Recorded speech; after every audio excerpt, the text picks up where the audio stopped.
Wait a minute. Yes. Hi, Nisarg. So I'm catching you you are in Germany, and I'm just kind of like, I'm catching you like this with no preparation, no nothing. I'm just like, this is how it's going to go. So let's see. We are here to meet to a little bit give you guys a feeling about what we are planning to do end of February in southern France, in our place where Nissarg she's already visited us 1.5 years ago in May, where she spent almost a month with us, and we know each other since years back already. And so this kind of like workshop that we are planning and cooking up in end of February 2025 came out of all this connection that we have since years.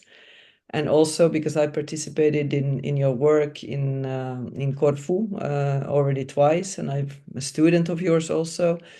And so I really like and enjoy the way you teach human design, because it's not so mindy and not so in that sense classical, educational, and this is something that of course is the internet is full of all these courses, and people can go and do a lead in 5 minutes and do all their centers and and cross their boxes and stuff. And of course, people that are longer into design understand that this is not something that you actually can do, because living your design is such a energetic course with all these center experiences and stuff. So your lead course in Corfu is already a week long, and we were planning to do something similar in our place. It's actually around 6 days, I think, in total. But there is, it's you can have all the details on the course and the dates, and everything else is going to be in a link in the video. But anyways, we are meeting up and a little bit discussing about, what is this strange living your design course? What is it really about? And so what I found really interesting about your work was the emotional center and all your experience with emotions, with trauma work. I mean, you're coming out of the Osho world, and I personally have had many encounters on that front with you, and I've seen a huge impact, even from years back with my friends that just innocently came to your house for a cup of tea and ended up leaving from there with the hair in a new position and the eyes looking in all directions. And this is like just something that I've noticed is something that happens through you, and you also kind of describe yourself as an emotional reflector in that sense, that this is really your expertise. Okay. So this lead course is really about this emotional center, and of course all the other centers too, but the focus point will really be on this. Do you have something in terms of like when you met design and that you've been working with it over the years? What's been the things that you kind of noticed the most in this, the emotional work that you are doing, or the benefit that it can have for people that kind of just spend time with you, or you transmit design to? Do you have anything to say about that? I have a lot to say, but you know me, you better stop me when when it's too much and too long, and we just meet another time. Yeah, I mean, when I started with human design, I remember even already in the first Living Your Design that I offered, the way it was structured, the types, the centers. I noticed initially when I introduced human design, everybody was so excited about it. Oh my God, this is amazing. It has to go to the kindergarten, to the school. Every doctor, every parent, everybody has to know about it. And so really excited. And then they started. And then after some time, they kind of dropped out. And I was wondering what that was in a way. And what came to me is actually an understanding that it had a lot to do with the emotional center. And because it's easy to kind of like say, okay, you know, it's one of the 9 centers, it's the emotional center, and usually it can be dealt with in a living your design with 2-3 sentences.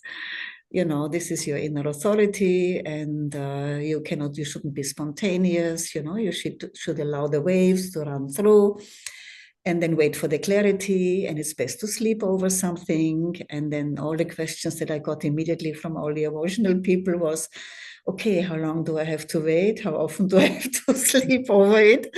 And how can I actually recognize when there is a real clarity there? And so I basically became aware that the emotional center, it basically creates quite a big stumbling block for almost everybody. And it doesn't matter whether somebody is open emotionally like me or defined emotionally. I noticed that this is the place where we have all suffered big time from the moment you were born. Yeah. And I don't want to go into the details why we have suffered. You know, maybe we can have another video, but that's really what it's going to be about. So basically, what I noticed first, you know, in the beginning, it was always in human design. Oh, the open emotional people suffered so much because of this emotional people and the wave. And then I realized, no. I really deeply understood the emotionally defined people suffered first and suffered so deeply. Yeah. Because they were pushed, they were pressured to be faster than they actually naturally were right from the beginning. They have learned when the wave is up and I feel happy and good and I'm shining, and there's nothing more attractive than a shining up on the wave emotional center. Everybody loves me, that's okay. And when I'm down on a wave, it's not okay. And so the pressure to try to be up and to feel shamed and guilty and bad and judged when the wave is down, and it can be down without without even knowing why. Yeah. And so what I noticed in a way, the big problem for emotionally defined people, that they learned to somehow try to cut off or completely from feeling, or at least from, you know, the downside, and try to kind of like be up, because that kind of like works. And the other thing, to be always faster than they were. But in order to be fast, they also have to cut off. And so what I encountered in a way is a lot of suffering there, a lot of pain that a lot of the emotional people are not even aware of, because successfully they have learned early on to cut off and to somehow function the way how the world is set up to function, you know. Time is money, go get it.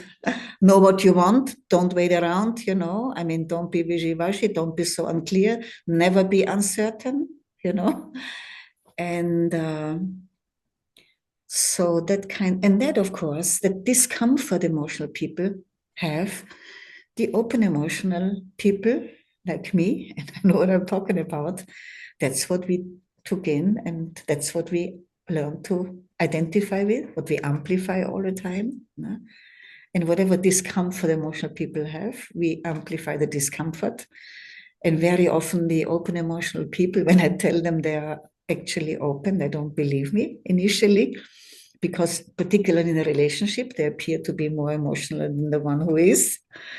And so it became clear to me that within the living your design, there's a big missing piece, and that is a really clear, separate, in-depth attention to how this emotional system works, and how all the pain and hurt and pain and hurt that has been kind of repressed, how that needs to be addressed, and how that needs to be healed. It needs to be healed. And you know, I mean, my background has been working with the emotional energy anyway already before. And like you said, I'm I'm an emotional reflector because, I mean, I was so identified. I thought I was an emotional atomic bomb. Actually, I was one, you know, and I thought it was really me. So I learned a lot. I learned a lot by not sparing myself in a way, and I went through into any mess that any emotional mess anybody could enter. You know, I did it. I know what it feels like wanting to kill somebody. I know what it feels like, such a rage that you thought either I'm suffocating, I'm going to suffocate the one in front of me.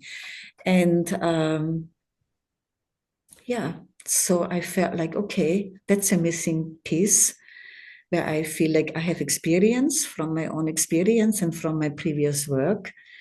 And I always felt like I would love to have more space and time to really give that extra space and time to the emotional field to support opening, clearing, healing on both the sides, because both of us suffered, the ones who are emotional, the ones who are open. And, you know, I feel like if that is not addressed, we can study until Judgment Day, but somewhere we are stuck. Yeah. Mm. And then either we have to drop out, or we have the mind convinces us that, okay, just take another course and study more. And then hopefully. Yeah. No? The study can be a real the real kind of strategy or distraction strategy not to address any of the hurt or any of the pain that sits there. And human design is a perfect way to do it, because there's always a very interesting course available somewhere. I mean, you can keep on and on and on. Exactly. Yeah. And And you know, I mean, I'm in the Human Design Rave Festival. Actually, I'm offering a slot. The slot that is offered to me, I am actually covering the aspect that I call the danger of human design. How human design can be used not to feel what needs to be felt. No? And to convince yourself that you're working on yourself and you're becoming the perfect generator now, or whatever you are, whatever type you are. Yeah, and it's a subject that we've spoken about before, and we also, when we kind of discussed about doing this workshop in our place in France, we are people living together, and I was just sharing also my experience from that front, that how important it is in that sense for all kinds of hurt and such, you know, deep wounds on the emotional front to be addressed in order to be able to function together successfully in between several people. Like the minute that, I mean, we could never run this workshop center or this little community with just basically brushing off like any kind of hurt with going like, well, but this is my response, so this is blah blah blah blah, like this is, you know, any kind of justification in that sense of why we react in a certain way. And yeah, I mean, I think it's a great subject, and I'm glad that you're doing that in the rave festival, because it's important in that sense to not get duped into these traps in human design, and some people spend years in there being complete crazy unemotional monsters. I mean, cut off from their emotional intelligence and just become a little bit cuckoo, you know. So I like it when you said the emotional intelligence, because it is the most intelligent center that we have. I dare say that, you know. I mean, because I know it, and I have worked so much with it, and I have so much experience with it. Also supporting people to connect with feeling, you know, trembling through the fear to really let go into it, and then to coming to a place where I am able to feel, and it's in the room, it's in the field, you know, what happens when true clarity comes from that place. It is, after all, an awareness center. And in my experience, the awareness can be already experienced now. You know, it's not, we don't have to wait until 2027 and for it to experience it. And I feel like the work that I, the way I work with it, or the way work is such a word, but in the end, the way I work with it is actually in a way a preparation to come closer, to have a taste and experience what this awareness, in this center could feel like, and how different it is, and what effect it has when we connect and communicate from that place of awareness instead of the mental one that we have all learned and we are still learning in school and everywhere to rely on solely. Yeah. So I'm really looking forward to this possibility and opportunity very much, also to the place, because guys out there, you cannot imagine what a magical place it is. It's like when I was there, for the first time I experienced being a reflector in a community in my role as it's designed actually to be for us, in a community that is not dysfunctional, that they are living and working there together and creating something so beautiful. I was just amazed being there almost a month and being able just to be there and to sample and to pick up and to feel and to support in a way the different. I'm very happy to come back, very happy, just even to the place, taste the good honey, the good wine, the good sheep cheese, everything good, the good food, the permaculture vegetables, all of that, and the incredible love and easiness and so, and I'm also really excited about the fact that I'm not going to be the only one, that all 4 types are going to be present in this. So we have a manifestor, a generator, and you, the projector. And then we kind of like are cooking something up together, a kind of a nice minestrone.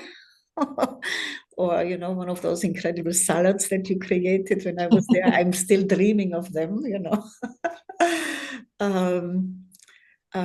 in which way we were going to work together to present also all the other centers, of course, and of course looking into the types. And we have then all the types there. It's beautiful. But then with the main focus, in a way, zeroing in on the emotional center. And that's why I came up with the title, instead of Living Your Design, which is the normal, the normal kind of a name for it, or title, Feeling Your Design. And if you feel attracted to find out more about feeling and how wonderful feeling can be, even when you feel terrible, what happens when you don't fight it, then you are invited for this incredible opportunity. It's an experiment, something new. And I know Nina, of course, such a fun projector, such a creative one, and that whole place there and all these people there, that it's not going to be boring. It's going to be fun, and it's going to be deep. I know. So if you feel attracted, like Nina said, there is a link, and hurry up, because we can only, I don't know how much, there's not that much space. Yeah. No, it's going to be a small group. First people come.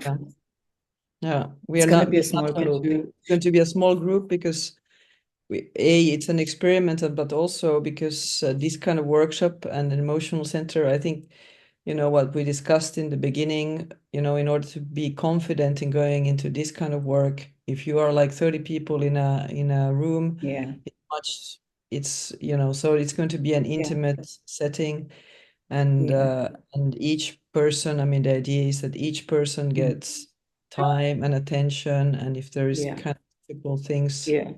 to go through, that there's space and there's air and there is so it's going to be a smaller group. And so yeah, if you feel it, you can contact me and I'll give you more details. And Nissarg is maybe also available for contact, but now she's going to be on a Christmas, New Year's celebration and holiday. Maybe she will participate in the Ray Festival, so she might be less available than me, but anyways, you can try whatever feels good to Yeah, you. you can, And you can try. you can always try, reflector. I have to run behind her always a few months or anything. It's going, this is normal and I accept it, we have to initiate you into things. It's like, that's the way it works. Yeah. It's fine. I mean, I And like running after you. So well, I mean, it's amazing. I just want to tell everybody, Nina catched me totally unawares, and she said, let's do it.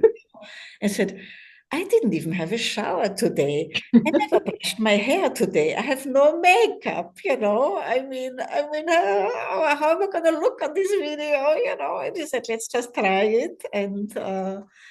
And anyway, in the end, I feel like if the spirit came through a little bit, never mind how I look. you look beautiful. At least I'm not in my pajamas anymore,